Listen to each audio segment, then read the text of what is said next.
Walking Dead. I'm Damon Martin. And I'm Patrick Guerra, or am I? Is this Patrick Guerra's double who has to stand in for him because it's a morning podcast as opposed to our regular evening podcast? This is true. Yeah, there's some weird fighting going on right now because we're actually in the morning and not the evening. So this is all new for us. Yeah, you might be a clone. How could I tell the difference? There's no way to know. Yeah. So Infinity Pool dropped this week, and it is a film that does blend, kind of blend horror and science fiction. That's kind of Brandon Cronenberg's style. Of course, Brandon Cronenberg, the son of the famous David Cronenberg, who we've actually discussed on the podcast before. We actually didn't review any of his movies, but we talked about him when Crimes of the Future came out last year. And I admitted during that conversation, Patrick, I was kind of like, I'm not a huge Cronenberg guy. I like a couple of his movies, but so much of his vision is art for the sake of art, I guess the best way to say it, and Sure. it's not totally appealing to me. But to Brandon Cronenberg's credit, and while he does make kind of weird, not mainstream style movies, I guess the best way to say it, he does have a style of his own. He doesn't just make what his father does. No, he doesn't. And now we talked about David Cronenberg. I have a soft spot for him because I met him, and he's actually a really wonderful, nice, and seemingly normal person for the strange movies that he makes. Brandon Cronenberg, I actually don't know anything about. All I know is that Possessor cleaned up at the Fangoria Awards, I think 2 years back. And I never got to see it. It's just one of those movies that's just slipped through the cracks. I've heard a lot of good things. A lot of people whose opinions I respect on horror movies say The Possessor is great. This is my first Brandon Cronenberg movie, and it is so different than the David Cronenberg movie. We can fully separate the two people. They are different artists in their own respect. Brandon Cronenberg's Infinity Pool is strange, is science fiction-y, but I found it actually very straightforward of a movie. In fact, I'm really glad I didn't see the trailer that you played at the intro, because the trailer at the intro basically explains what's going to happen in this movie. I had no idea that's how this movie was going to play out. I did not know anything about Infinity Pool coming in, and I'm really glad I didn't know. So here's the thing. When I saw the trailer, my immediate reaction, and this is going back maybe a month or two when it first debuted, my first reaction was, oh, wow, this looks really weird and something that Patrick will love and I'll probably dislike. You tend to like the artier indie movies, and I tend to dig the more straightforward, plot-heavy movies. Not to say you don't, and I don't eventually. I love everything. You just happen to like artsy stuff less. Yes, I happen to like the super artsy stuff. I'll stop short of saying artsy. Super artsy stuff a little bit less. But the trailer to it, because one thing we talk about a lot on this show, Patrick, is that trailers give away too much these days. I always joke that, I feel like by the time I go see a Marvel movie, I've already seen the Marvel movie because they literally put everything into the trailer. So in this case, less was more. The trailer was really weird and kind of bizarre looking and had all this weird imagery, and immediately going in the theater, I'm like, all right, here we go. This is going to be just one big acid trip. I probably should have dropped some LSD going in the theater. And it's not that at all. Now, not to say there aren't some trippy moments in this movie, and we'll get to that, but for the most part, this is a pretty straightforward, fairly easy to understand film. You can take away a message from the movie, and then we'll get into that, but overall, it's a pretty straightforward movie. It's not hard to understand. It's not men. I know I always use men. It's not men to the point where it's so odd and so bizarre, and when it's over, you're kind of like, what the hell did I just watch? It's not that. And I'm using that as a compliment because it's not weird for the sake of being weird. No, it's not weird for the sake of being weird. It gets weird when it needs to get weird. And I actually really dig that balance, because when you meet Alexander Skarsgård's character, he's an author, I don't want to say a failed author, but probably a failed author named James Foster and his wife, M. They're on vacation in some sort of Mediterranean country that's lesser known. You get a real easy sense of who these people are right away. and then things just, they don't get weird. They just get, they meet a couple. You know what it reminded me of? It reminded me of an episode of White Lotus.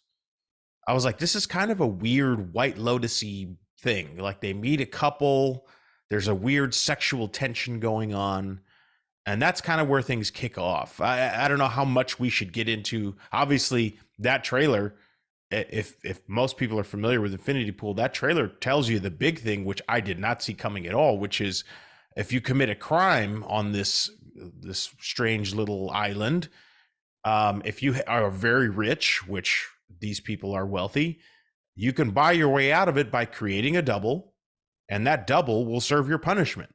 I don't know how much I want to get into because the trailer doesn't necessarily reveal everything that happens here before we're in the spoiler territory. But yeah, that's there's some this, what this was? It was like straightforward kind of societal commentary, right? The idea that the rich can kind of buy their way out of bigger trouble. Yeah, and to be fair, when we talk about spoilers, like I don't think that because that's really the plot of the movie. I mean, that's not. Yeah. You wouldn't know anything about the movie if you don't know that, and that's not to say that. And we just talked about how less is more with the trailer, but in all honesty, like we couldn't do a review without at least giving you that much because that to be fair, by the way, that plot device is the best way to say it. Is not a spoiler really. That's like that's like on the upper level of what this movie is. So you're not ruined. Just to be fair, just so anyone who's listening to this like, oh man, now you've ruined it for it. No, I promise you, that is like the very like upper crust level of what this movie is. Knowing that you can buy your way out of crimes by having them create a clone is just like it's so base level what this film is. Promise you, it does not ruin anything for what's coming. But yeah, there is a commentary there, of course, on the ultra wealthy can get away with everything and even murder, and I think we all live in a world where we can understand that commentary when you look at I mean, there's a story that came out the other day where they said something about Elon Musk is about to become the world's first trillionaire. And I'm just like, wow, that's awesome for him. Now, what's the average salary of people working at Tesla? Or what's the average salary of people working at all these other companies? Layoffs happening all over the world, and huge percentages of tech companies laying people off. And oh, well, good for you being a trillionaire. So there is a comment, and that's really what this film boils down to. And you mentioned the White Lotus. A show that I absolutely adore. I love The White Lotus. It's a great show. Yeah, it's a good one. Horror show. This is like The White Lotus set in like a science fiction world. I mean, that really is kind of the best way to describe it. It is. Yeah. It is an all-inclusive resort. I've never been to an all-inclusive resort. I've never been able to afford to go to an all-inclusive resort. I know what they are. And the one thing that was very like in terms of contrast in this film was something that Brandon Cronenberg mentioned that I wrote in the intro, which is when he went to one of these places, like it's surrounded by razor wire. It's like a fake weird town. Like it's not really a town. It's just all a resort, but they kind of make it seem like a town. Like there's shops and restaurants and things like this, yet you're not really in the town that you're actually in. You're just in this weird resort community. And then when he left the community, he said, like, you realize, like, the entire community is surrounded by barbed wire, razor wire, fences. They're trying to keep you in as much as they're trying to keep the other people out. And the people surrounding the place, people who actually live there, are destitute. They live in poverty.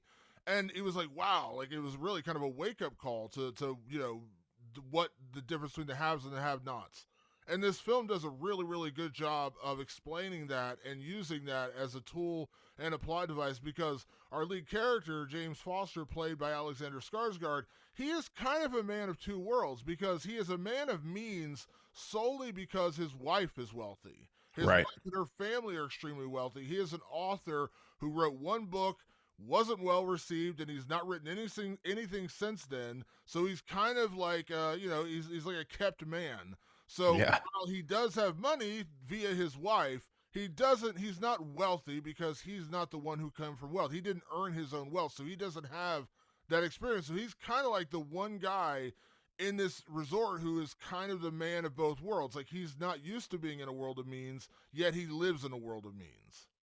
He lives in a world of means. And then what I thought was very interesting, and it doesn't really go anywhere in the movie, so I don't feel like this is too much of a spoiler, but his wife sort of dangles that in front of him. Yeah. There's this weird little, and that's the very White Lotus-y like portion of this movie where they're sitting around talking to other very wealthy people, and you realize like his wife will kind of take little jabs at him every now and then, that he is a failed author, and the reason that he's here is because he married rich. She says that, and laughs about it. And so he feels kind of less than. He feels sort of powerless because he knows my book didn't do well. No one really bought it or even saw it.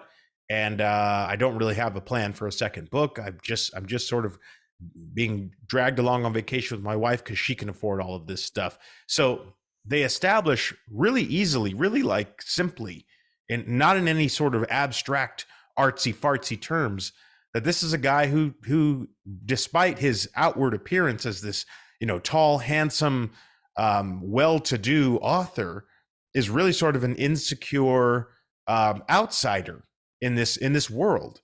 And that really ropes itself into the bigger plot, which we'll get into a minute here in spoilers.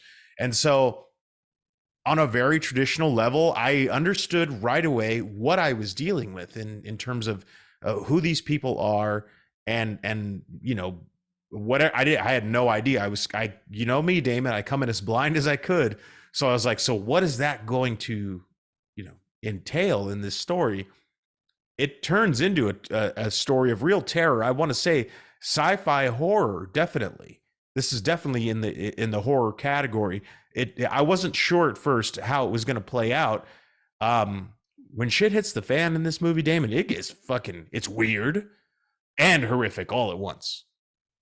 Let me also say one other thing about the plot I want to mention here. We mentioned it at the top of the show in the intro, and both as we talk here about a place where you can travel, get in trouble, and basically buy your way out of it because they will create a clone that will take on the punishment for you. So the clone will be executed, or whatever's going to happen to you would happen to the clone. So one thing I absolutely adored about this movie, Patrick, was that they didn't spend an hour explaining that.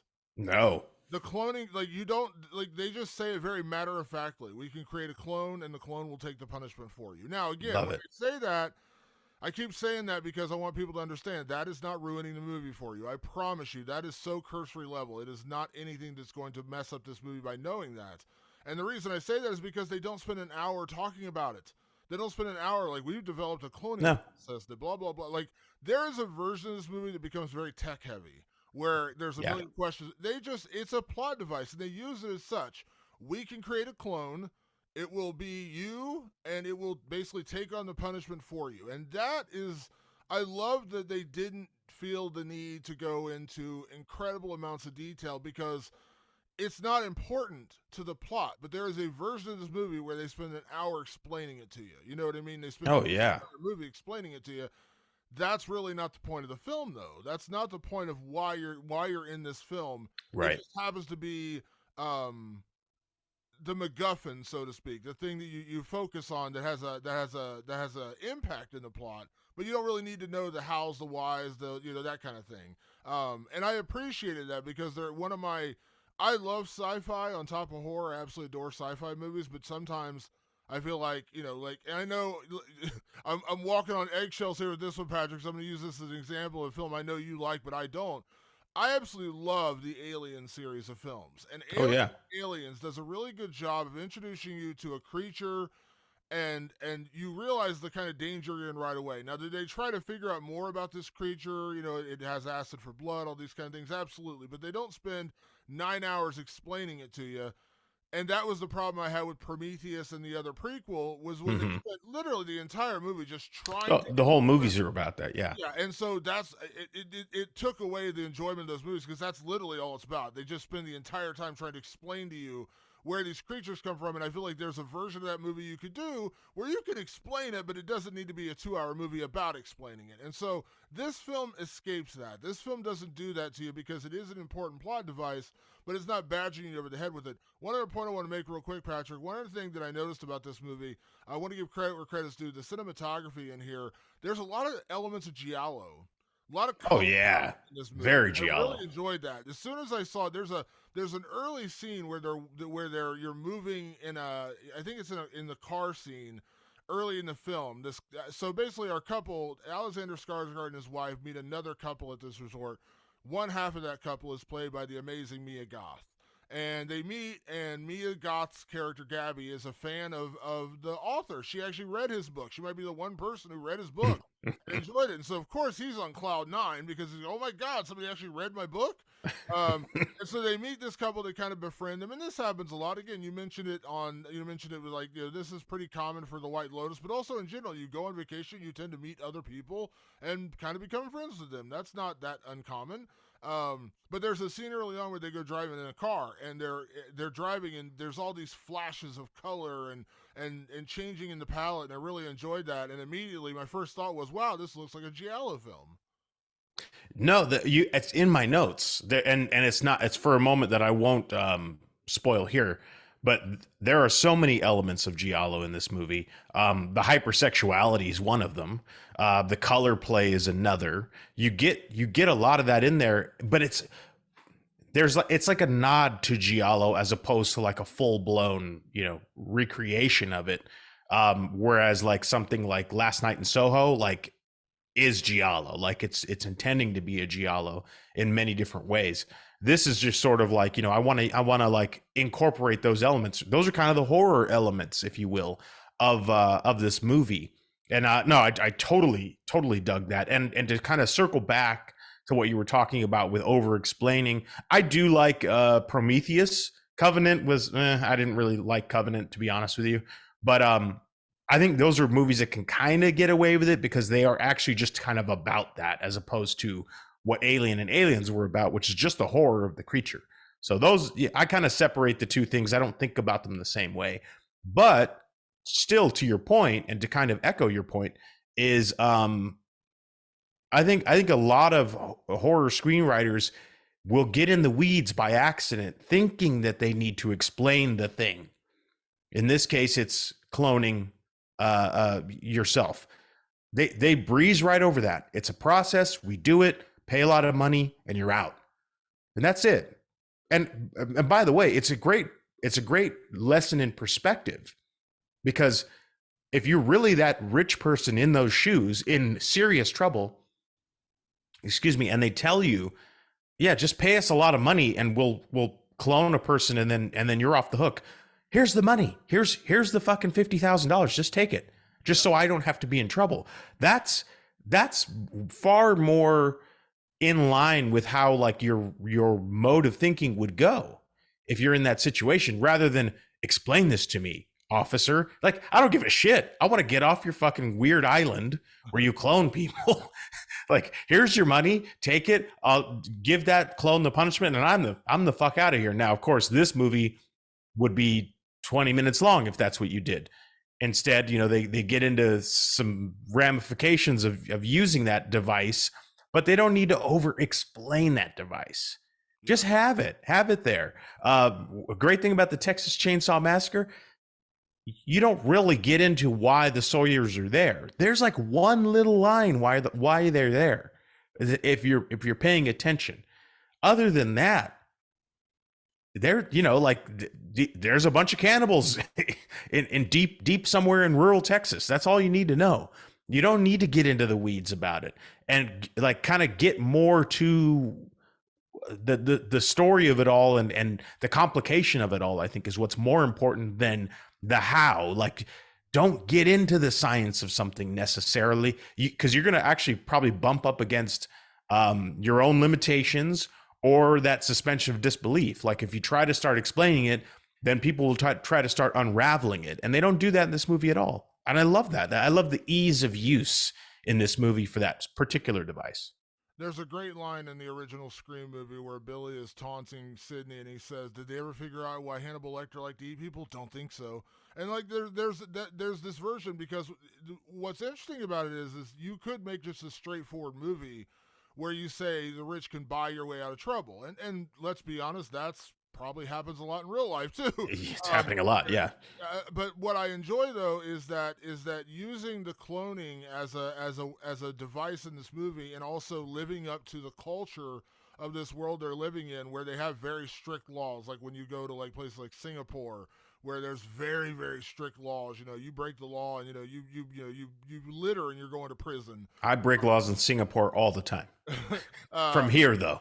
yeah, but yeah, so like, but they're very severe. But here's the thing: is culturally they still live up to their rules of law, yet there's a way to buy yourself out of trouble because there's someone still getting punished. It's just not you. It's a version of you. And like the ramifications that go along with that are so far reaching and so disturbing in this movie. And you can kind of come to understand it because when you live in a world without consequence, um, you really think you can get away with anything. And that's kind of the central theme of this entire movie. It's a world that you and I don't live in. And so No. watch it like, and we see it a lot, on the outside looking in, and you can, again, going back to a show like The White Lotus, where again you're talking about the ultra wealthy living in this posh resort, and even in not to get too plot heavy in the second season of The White Lotus, but there's a very relevant storyline in that second season where all these rich people are there. They're all living, they're all staying in Italy, and then there's a pair of prostitutes who are there, and they're the haves and the have-nots. The prostitutes are not like they're on the other side of the track, so to speak, and they're treated a certain way by everybody in the resort. And then there's the ultra wealthy, the people who are there who are paying to be there, and they can basically get away with murder more or less, and that's kind of the theme here. And so but the way the cloning comes into it is so interesting because they use it in such a way that it's so disturbing and off-putting because, and again, this isn't giving away what actually happens, but when you clone a person in this movie, they are not just like some mindless clone. They are you. Yeah, they have your memories. They take on your personality, your memories, everything. And so, imagine that in your head. Like you're creating a double of yourself, and yet you're allowing that double to take on the punishment that you should be taking on. It's a really weird and really interesting way to do it. And we're going to get into categories in a second because we have to get into spoilers. Yeah.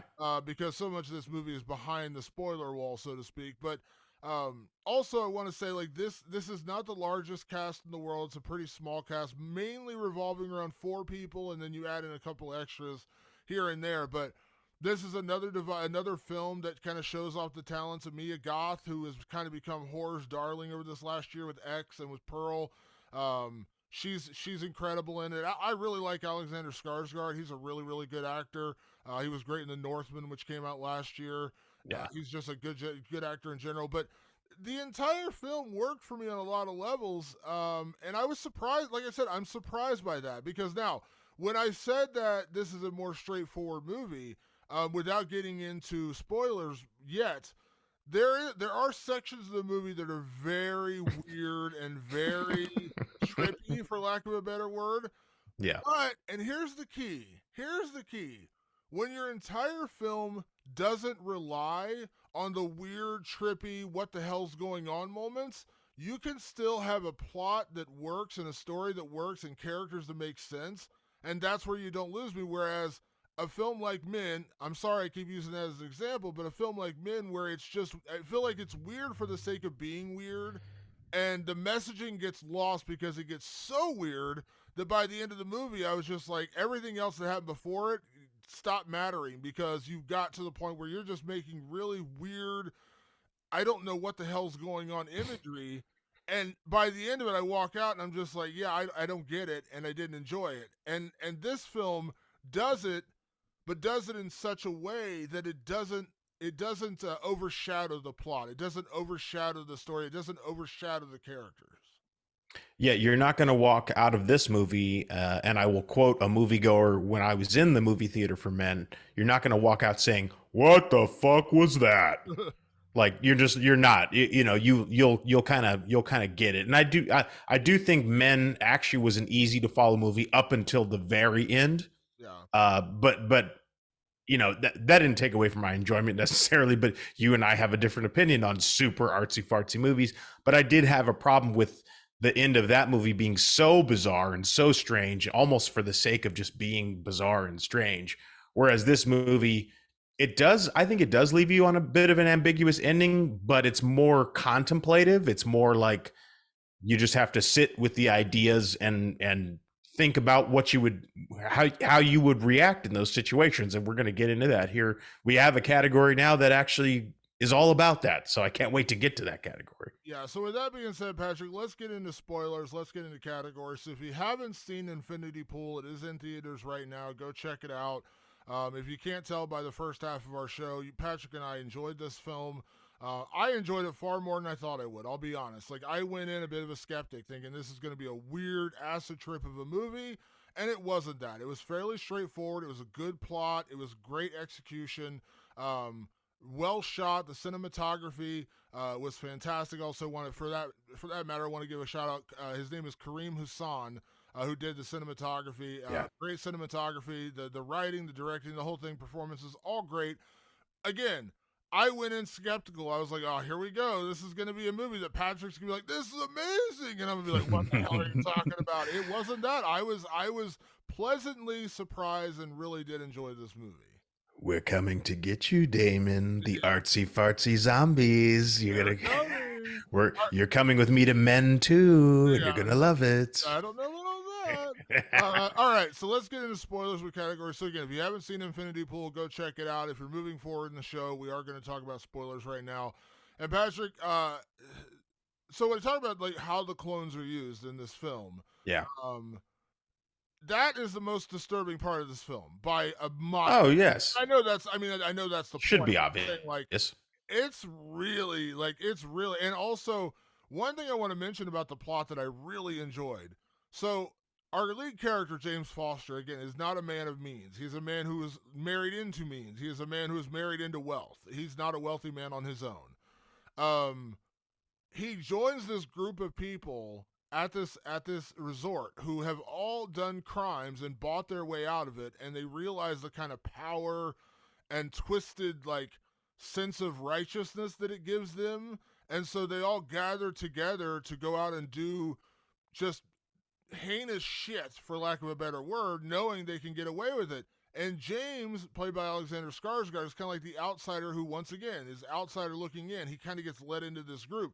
You don't realize till the very latter part of the movie that he was basically a toy for them to play with, because just playing with the clones got kind of boring, and so they decided to bring another person in and invite him to become a hedonistic lunatic like they were. And they use him as that device, and they're basically, mocking him, and kind of, he actually has morals, and at one point he starts feeling bad about what's happening, and they're all kind of like, ha, you're funny, you actually feel guilty, ha ha ha, and they use it against him. It's a pretty brilliant twist in this movie, and I really enjoyed that part of the film. Well, it gets into my best performance, so we might as well talk about Mia Goth, who is my best performance, and I'm sure I stole her from you. I'm sure she was going to be your pick for best performance. You're not stealing it, because usually we go in different directions. I refuse to do that for this film. Mia Goth is the best performance. She is, man. Let's just rave about Mia Goth in this movie. She is. So they meet her early on, and she's very seductive. Again, kind of that giallo vibe going on, where this husband and wife, the wife is Cleopatra Coleman, plays his wife M. Beautiful in her own right, but this Mia Goth is a fan of James. She's a fan of his writing. She's a fan of his book, and she's very seductive, and she's very much luring James in. And you start to realize with her performance that that this is all a plan. And you're right.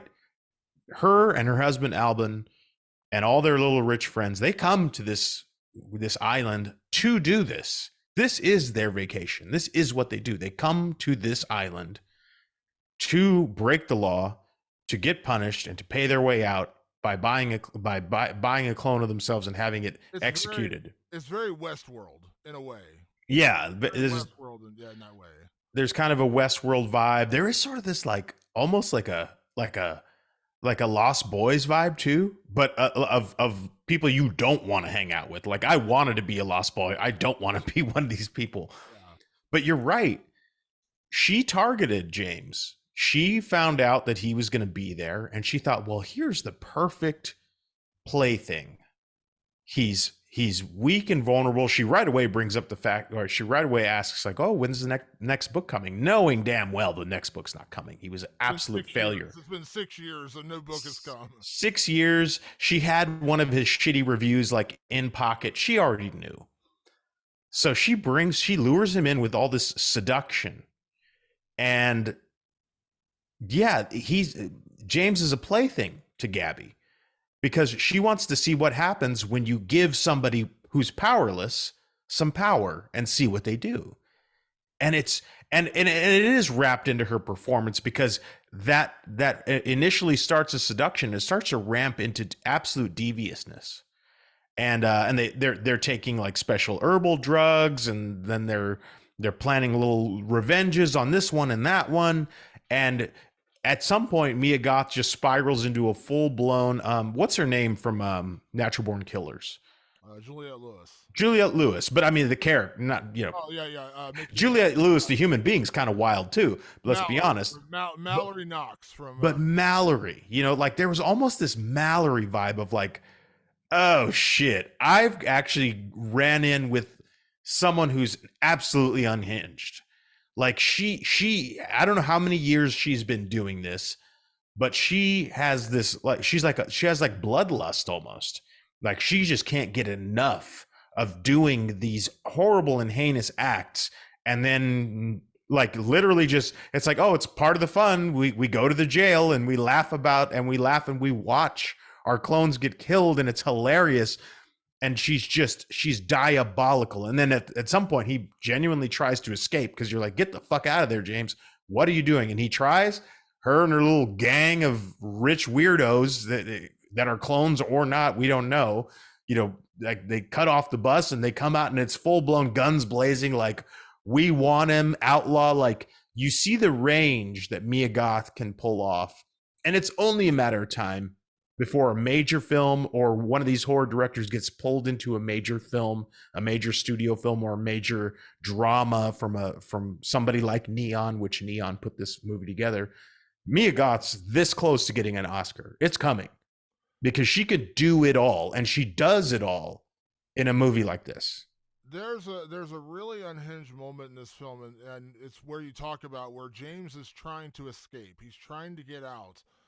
Because at first he kind of falls for this place. There's a moment where he kind of gets after the whole murder thing, and he gets absolved of the murder because a clone takes his place. He goes back to his hotel and his wife's packing, and suddenly he can't find his passport. Mm. And then later in the film, you realize that James hid his own passport because he didn't want to leave. He got drawn into this world of intrigue and lust and again, heinous, be able to get away with heinous acts and have no repercussions. But then he realizes, like, this is not him. This is not the life he wants to lead. He is not one of these people, and he tries to escape. And Mia Goth, Gabby, and her friends, stop them. They pull over the bus. They fire guns. They, again, very, they don't give a shit. Like, they don't care. No, there's no consequence for them. And James is hiding in a bus, like, cowering down, basically, trembling in a bus. And Mia Goth is out inside she's outside, and you can see this in one of the trailers, but she's screaming at the bus, "Where do you think you're going, James?" Haunting him, and it's so unnerving. Mia Goth is so incredible. She's quickly become one of my probably top 3 actors working today. I always mention, Mahershala Ali is one of my favorite actors, and I mentioned Daniel Kaluuya. Kaluuya is one of my favorites. Mia Goth is right there with him, and it does. Somebody asked her doing press for this movie, why don't horror films get more critical acclaim from like the Oscars? And she said it very brilliantly. She said, it's political, and people don't want to have access to these kind of films. They almost, it's almost like they fear these kind of movies, and that's why there's like 6 instances in history where a horror film has been nominated for major awards at the Oscars. And there's this big controversy going on right now at the Oscars with Alice, what's her name? The woman who was in Mandy. Andrea Riceborough? Is that right? Something. Yeah, I don't know the name. She got nominated for an Oscar. It's a big controversy because it was, basically there was a campaign to get her nominated. Where supposedly there was like a star was sending emails to voters saying let's get her nominated, and there's a big controversy swirling around it. Which we talked about this off air and on air, Patrick. One of my biggest issues with the Oscars, which is why I stopped watching, is because we've read stories from voters that I don't even watch the films. I just vote for what I think or what people tell me or whatever. And I'm like, well, if you're not actually watching it, then why are you? Yeah, you should watch them. Um, I've actually heard that movie is very good. It's actually kind of the opposite of what normally happens, which is a great movie never gets any recognition. And I'm hearing it's a very small, low, no budget movie that they did do some inside campaigning. They actually used the system against itself, which normally it would just go to kind of automatically the names that want it and have the money to pay for it. Whereas this one was sort of like a grassroots kind of guerrilla marketing campaign to get that person nominated. So it is a rare instance where it's like a movie that would have no business ever being nominated gets nominated. Yeah, but here's the problem is with that, and there's a couple other ones, and it's not to knock other performances this year, but I would argue Mia Goth in Pearl is just as good, Yeah, or better than anything I saw this year. And I watch, I don't just watch horror films. I watch a lot of films. And I'm like, I'm not saying she should win. I'm not going that far and say she's but the best, nomination but would be good. And so this is another one. It's just a tour de force. She is so good. Mm-hmm. She is. What reminds me of is like she walks a very thin line between brilliance and manic. If that makes sense. Like there's a version of this where she goes beyond, almost almost overboard, but she walks it right up to the line. It's like playing Russian roulette with her. Like she'll walk up and she'll pull the trigger. She doesn't fire the bullet, but she'll pull the trigger. I guess the best way I can say it. What I mean? She's got one bullet in the chamber, and she could fire and go completely overboard. She doesn't though. She walks right up to that line, punches you in the face, and you're stunned by her performance. And she is so good in this film. This is 3 for 3 for her in these last year. I mean, actually, one of my favorites. When we did our year-end show last year, I said she was my favorite performer of the year. She's incredibly brilliant in this film. Oh, killer in this film. Very, very good. I would liken the character almost to like a wild cat, like a jaguar or a tiger or something, where there's a grace and a beauty there, like to the point where you want to pet a tiger, but a tiger can go tiger. Yeah. In the words of Chris Rock. And when a tiger goes tiger, it is ugly and vicious, and it's still a thing of beauty to witness on a whole other level. Can't say enough good things about Mia Goth. I know for sure she will probably take some Chainsaw Awards this year. Speaking of nominations, the Fangoria Chainsaw Awards came out just a day before the recording of this podcast. I'm sure she's going to take some awards for Pearl or X. And then next year, she's probably going to take awards for this as well. I mean, she's just dynamite. There are actors, and then there are actors on this level. Yeah, and like I said, I knew who Mia Goth was. I was not incredibly familiar with her work. I had seen a couple of her movies before seeing X, and now in 3 films, she's become one of my favorite actors, like without a doubt. Like she's become she is now, along with a few others, like must-see filmmaking. Like when she's in something, I'm going to watch it, and that's what Mia Goth has become. 100%. Let's talk about favorite character in this film, because this is not the biggest film in the world in terms of like there's a deep cast, but there is some very interesting. There are some characters. So who is your favorite character in Infinity Pool? I really loved, speaking of Mia Goth, her husband, which is a guy who goes by the name of Alban, and he was played by Jaleel Lesper, if I'm getting his name correctly. There was something about him, right? So that, it's very White Lotus in the beginning. One couple meets another couple, but Alban is like this really creepy, supportive husband.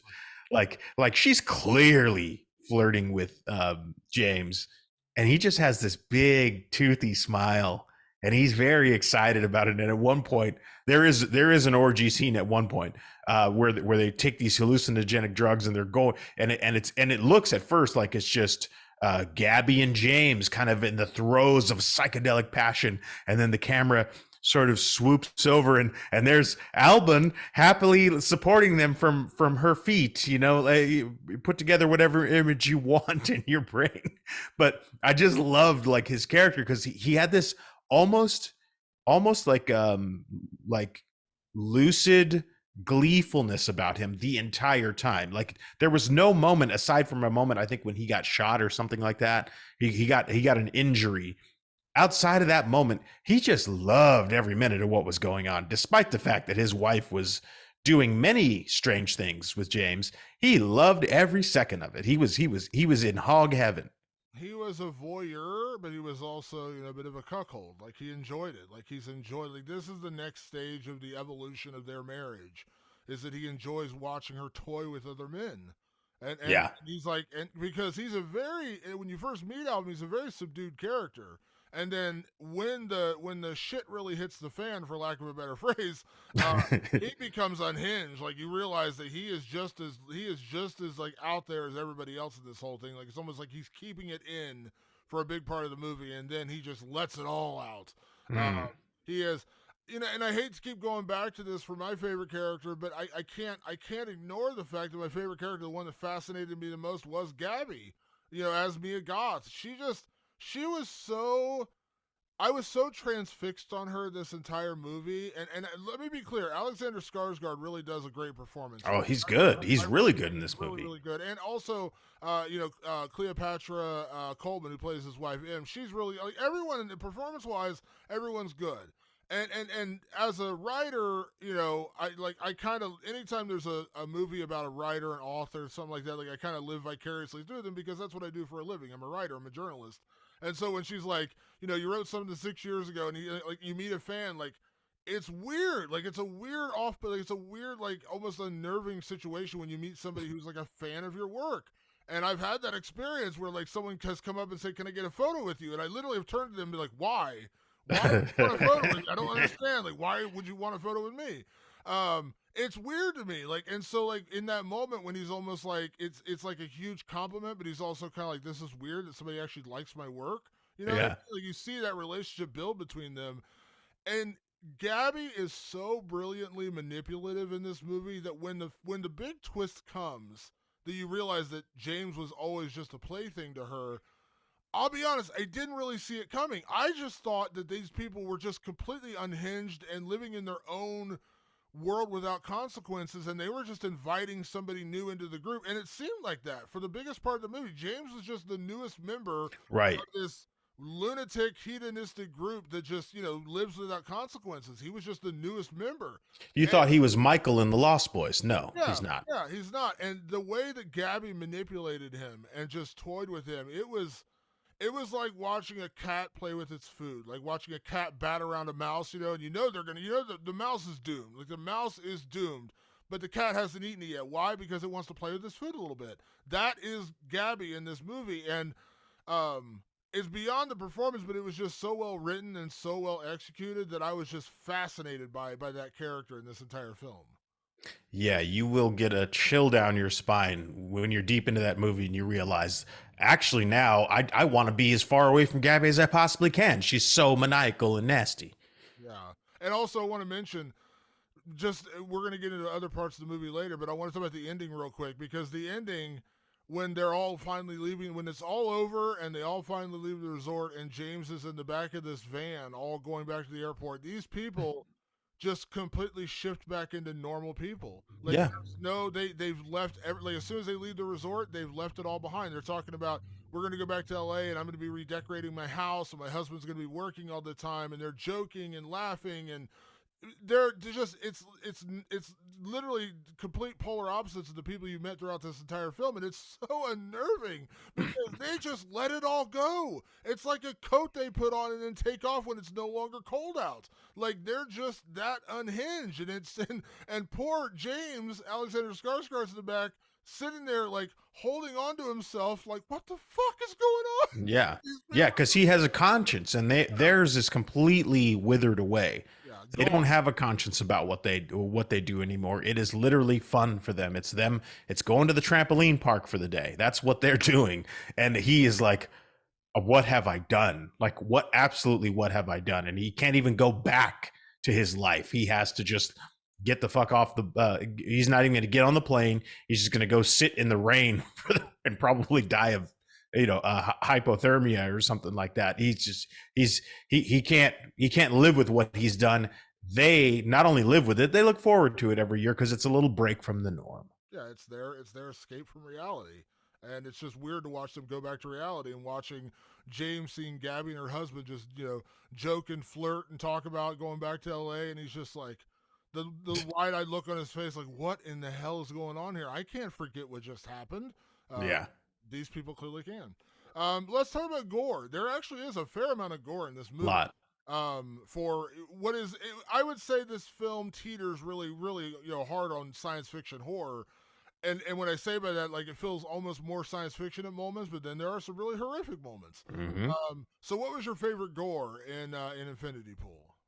With a lot to choose from, I went with a sort of an extended scene that culminates in this piece of gore. The group, as we have explained, they're playing around with their little toy James, and at one point they tell him, "Well, the reason you can't get off this island is because this officer, this guy, this one officer, he's holding on to your passport. So what we should do, we should go rough him up. We should mess him up, and we'll get your passport back."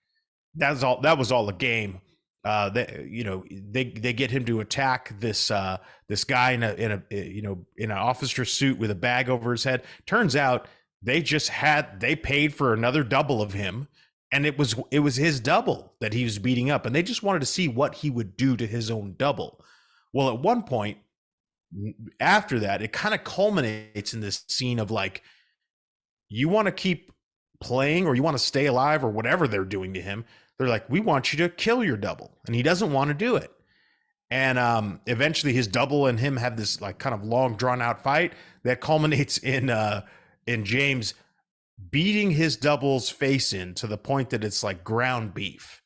I mean, he punches his double, his own face in basically until it's nothing left. And that was the piece of gore that I had to pick on because they just kind of keep showing him hammer at that face until at one point it's unrecognizable. And I think that's kind of the point. That's an interesting move on Brandon Cronenberg's part to sort of go like, you've beat yourself to the point that you don't recognize your own reflection. You don't even see yourself anymore. Like maybe I'm reading into that because I'm an artsy fartsy guy and I like that kind of shit. But to me, there was something about that and the horrificness of just the face just destroyed in full pulp. I mean, that's the stuff horror is made of, Damon. It reminded me a little bit of the scene from Fight Club where Edward Norton's character snaps and beats Jared Leto's character, and he said, "What happened, psycho boy?" And he goes, "I wanted to destroy something beautiful." And it just reminds me of that, like he just in that moment, like he just goes off, and you talk about like he's just there. It's not him anymore. It's not James anymore in that moment. Yeah. He's beating himself to death to kill the person he's become. Is the way I see it. Or he's killing the person he once was, and it's up for interpretation. He's killing a version of himself. Yeah. So my favorite gore in this movie, there's actually real early on when James first gets busted and his original clone gets killed. The law in this country is the eldest son of the family of the man he kills has the right to kill him. Like that's their tribal, whatever you want to call it, like their cultural law. And so this little like 13-year-old boy comes in and just stabs him multiple times. But that's not my favorite. That one's pretty off-putting, but that's not my favorite. There's a moment later in the film where it's kind of like their first act of debauchery as a group after James meets the entire group of rich assholes, for lack of a better word, and they all decide to go to the mayor's house, I guess. Some guy high up, the mayor of this little resort town, and they go there, and he's having sex with his girlfriend. And they pull him out, and they're basically breaking into his house and doing all this just really heinous stuff, and eventually, of course, get busted because they all know they're going to get busted because that's the whole point of this. They can get away with it.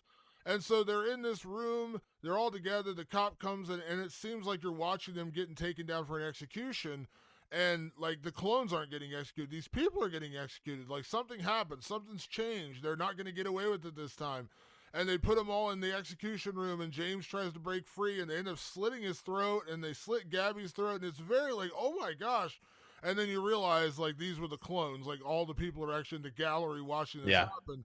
But the moment when they slit their throats, it's really up close, really I have a weird thing with throat slitting in movies where if it doesn't look good, it can ruin it. But if it looks good, it's really well done. And they do a really, really like gnarly job of the up close throat slitting in this movie. Yeah, great makeup effects, and that was on my list of like potential gore. Was just sort of the whole gang of them getting their throats slit in this moment, and they're all panicking, and it really connected scene to scene, like you were just seeing them getting busted for what they did. Maybe it was them, and then the doubles are sitting over on the bleachers, laughing maniacally, watching it. We don't know. That kind of that ambiguity of it all is not. You're not ever quite sure about that. But that scene of just all of them getting their throats slit in a row, really good stuff. Really like the stuff that horror gore is made of. Like they don't skimp in those departments at all. Yeah. Let's talk about best scare because while this is not the traditional horror film and just like, jump scares and you're, hiding your eyes during watching it, there are some good jumps and good scares in this film. So Patrick, what was your favorite scare in Infinity Pool?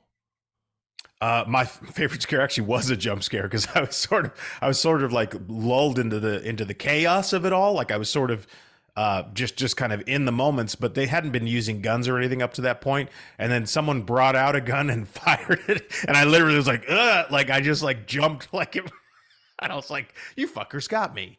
They don't often get me, but they got me. But I was just so I was so like just at peace with all the chaos that was going on that I wasn't ready for a loud bang. Yeah. So my favorite scare was actually when James first gets his clone made and he goes down into like this basement where they show him his clone and they pull out like a drawer. Oh yeah. There's his face sticking out like basically in a vat of jello. And the clone wakes up, and it's scary. I jumped. I was like, "Oh shit!" Like Yeah. It jumped, wakes up. I was like, the no. clone wakes up, and it comes out of the jello, and I was just like, "Oh my god!" Like it definitely made me jump. So there aren't a lot of jump scares, but those are two particular moments we just mentioned where it's like, "Oh Jesus!" Yeah, they had jump gore and jump scares. It must be a horror movie. Yeah. So let's get into one of my new favorite categories on the show, and this is perfect segue for this particular podcast on this particular movie, which is weird A24 shit. And we say that because even though this is not an A24 movie, we have come to know and love that A24, an incredible studio that puts out great films like The Witch. Trying to think all the different A24 films that are out there. Hereditary, a lot of them. There's always this, they have a tendency to put in really weird moments where you're kind of like, I have no idea what I just watched, but it's in there.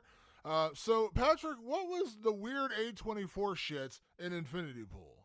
What's weird about this is that the very first winner of the weird A24 shit had to do with breastfeeding, and the second one also has to do with breastfeeding. Not that I think breastfeeding is weird or is a problem. It's how it's depicted in this particular movie is weird. I talked about earlier, they take some sort of a hallucinogen that creates kind of a psychosexual orgy that they go through. And at one point, there is very like most of the screen is covered by a breast and nipple and a mouth coming towards it to do whatever they're going to do. But then something starts coming out of the nipple that looks very like, this doesn't look right. Like whatever that is, like maybe you should see a doctor. It looks infected. Whatever's coming out of the nipple, the mouth starts to feed on. And I was like, don't drink that breast milk. That I don't think that's milk.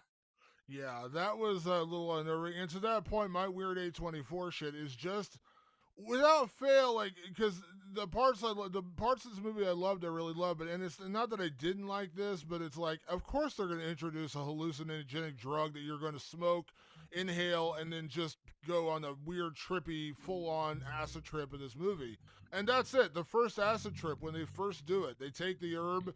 They smoke it and then boom, they're just in this weird sexual orgy of color and transformation, and you're not really sure what's going on, and they're kind of having sex but you're not sure they're having sex, and that's the weird end. Albin's doing something. I don't know what that is that he's doing. And so, like, you find out kind of through the movie that James, in a way, kind of becomes addicted a little bit to this hallucinogenic drug. But the other trippy visions aren't nearly as weird as this first one. This first one is just full on bizarre. Like, it's just, it's hard to describe because I don't know how to describe it. It's just really weird. A lot of imagery and a lot of moving and sex and breastfeeding and I watched it and I was just like, it's again, this isn't that I disliked it. I was just like, of course they had to put this in this movie. Yeah, and by the way, not the only breastfeeding scene in the movie. There's actually another one. Yeah, There's another one, and it's just as puzzling. You're like, I'm still not quite sure what's going on here. Again, we're pro breastfeeding on this podcast. We're not shaming any of that.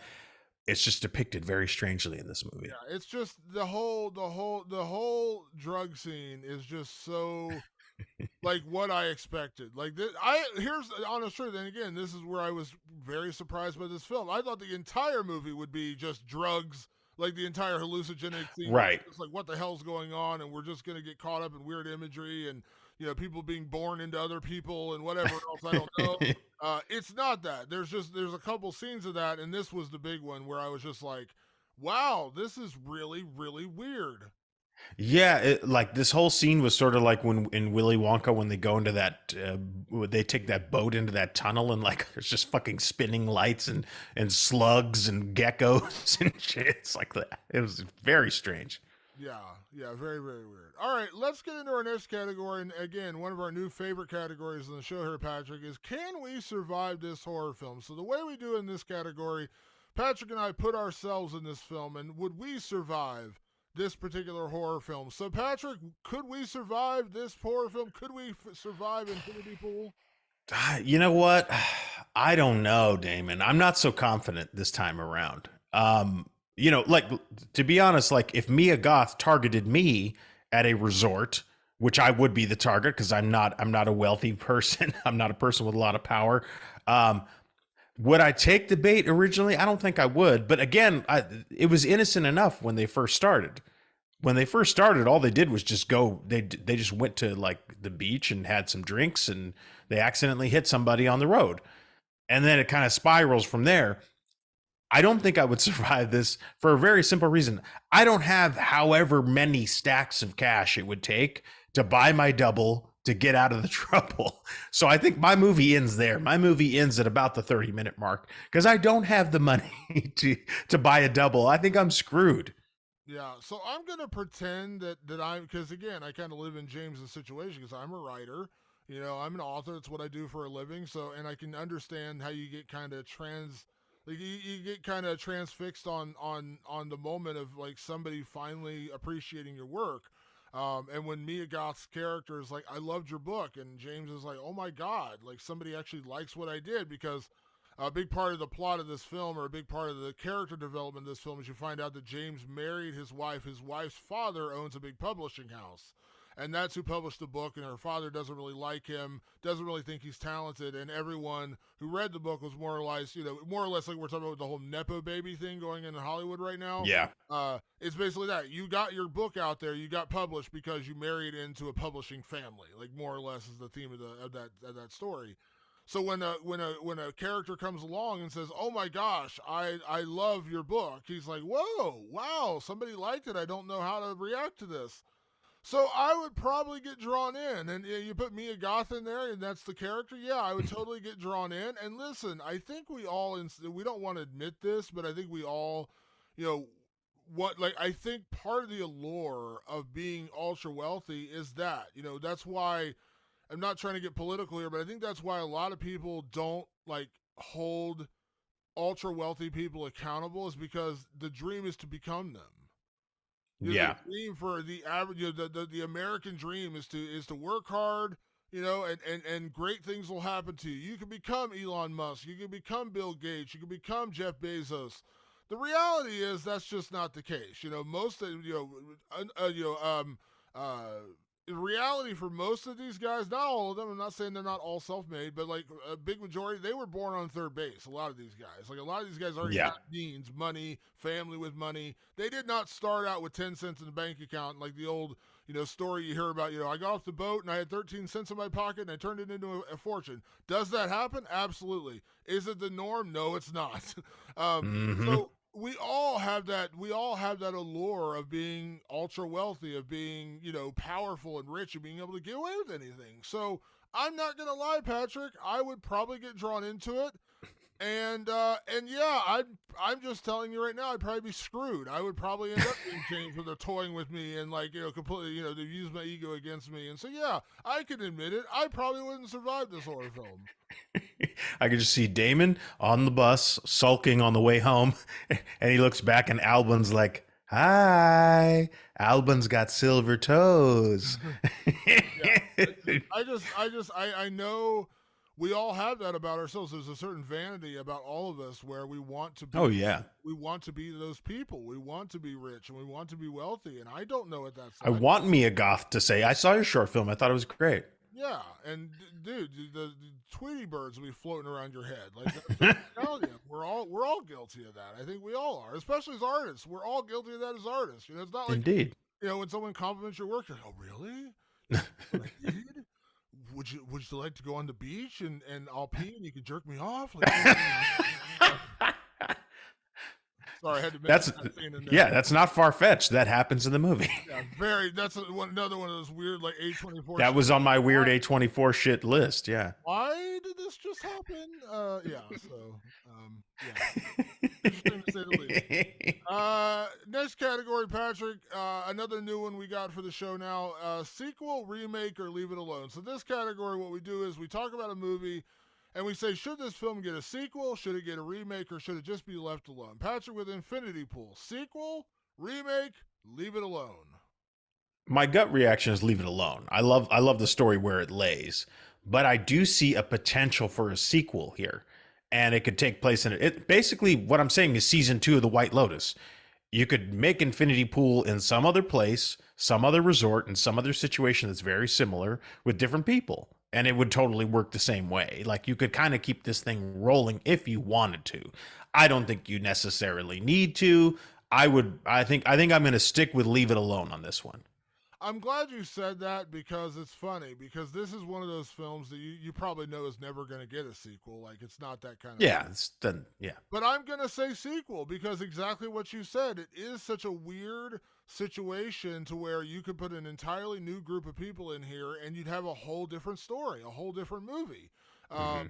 And I like that. So I will say sequel because I would kind of be fascinated to see like what would happen to another, again, very White Lotus, like when you put another group of people in the same situation, how would they react? How would they behave? How would they, how would they, would somebody get a clone and try to escape with their clone? Like that could be part of the plot. Like, would you Mm-hmm. get a clone and want to escape with them? And like, I've got a double now. Like, I can't kill my double. Like, there's all sorts of morals and a lot of different things that can go into a movie like this. So I say sequel because it is such a fascinating story that can be totally separated from one film to the next, from Right. past to the next. Like you could do this film again, remove Mia Goth, remove Alexander Skarsgård, and just put new people in there, and you'd have a whole different movie with the same general idea.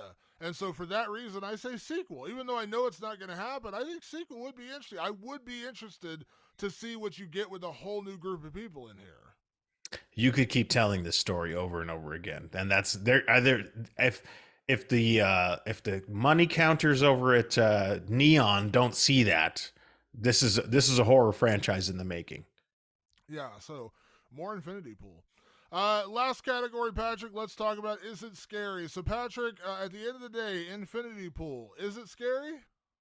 Despite giving me a proper jump scare, I don't think this is like necessarily a scary movie. It's weird, it's odd, it can be disturbing, but it's really more of a movie that you kind of just sit with and think about. It might trigger some people. There's certainly elements in there that could, but I think overall this is not what I would call a scary movie. It's just strange, and it disturbs. So I guess on some level, if you want to count it as scary because it's disturbing, sure. It's not scary in the traditional sense. Yeah, there's a couple good jump scare moments, but really it's unnerving. It's an unnerving movie. doesn't mean it's scary. It's just it's a movie that will leave you unsettled when it's over. And I think that really is the compliment I can pay to this movie. Is it scary in the traditional sense of a horror film? No. Does it still work as a very disturbing, um, you know, a disturbing piece of art about morals, about compromise, and unnerving some of the moments you watch. And I'm not even talking about the weird, breastfeeding scenes. I'm talking about just like in general the the morals that we drop when we realize there are no consequences. And it's really Yeah. interesting to see that how that all unfolds. And I would say the vast majority of people watching this, you'll live through Alexander Skarsgård's character where you'll kind of like, I enjoy this, I want to be here, and then you're like, well, maybe not. Like maybe Yeah. it's not where I want to be. Maybe I'm not the kind of person who could just murder people, get away with it, and think it's okay, and just keep upping it to the next level, the next level, the next level. Like it's a very unnerving movie in that way. It really can be. But I thoroughly enjoyed it. I thoroughly encourage everyone to go see it. I think Infinity Pool is one of those rare movies that kind of ticks all the boxes. It is a horror movie. It is sci-fi. It is a thriller. It is a drama. And it was full. I fully enjoyed it. I came out of there going, well, that was fun.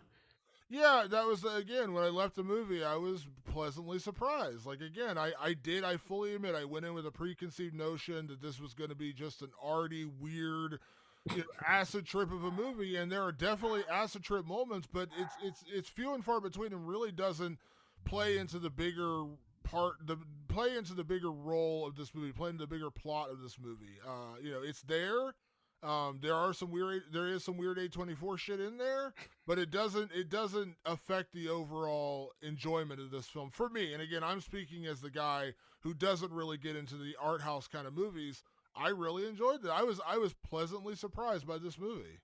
We're getting you, Damon. I can see it. I Yeah, can see it. We're getting our weird A24 shit claws in you. you're getting the hooks in me. I'm gonna be praising men before you know it. All right, folks. I want to say a big thank you, as always, for everyone that tunes into the show. Obviously, check us out on all of your favorite podcast platforms: Apple Podcasts, Spotify, Amazon Music, iHeartRadio, and you can always find us over on my website, nerdcoremovement.com. You can also find us on our new YouTube channel. We have YouTube now, people. YouTube.com at Rewind of the Living Dead. You can find us over there. We're putting up all the brand new episodes and slowly but surely putting up past episodes as well. I know a lot of people digest their podcasts through YouTube. So now we are on YouTube, so we are putting those up week to week. So make sure to please go in, subscribe, and like that channel.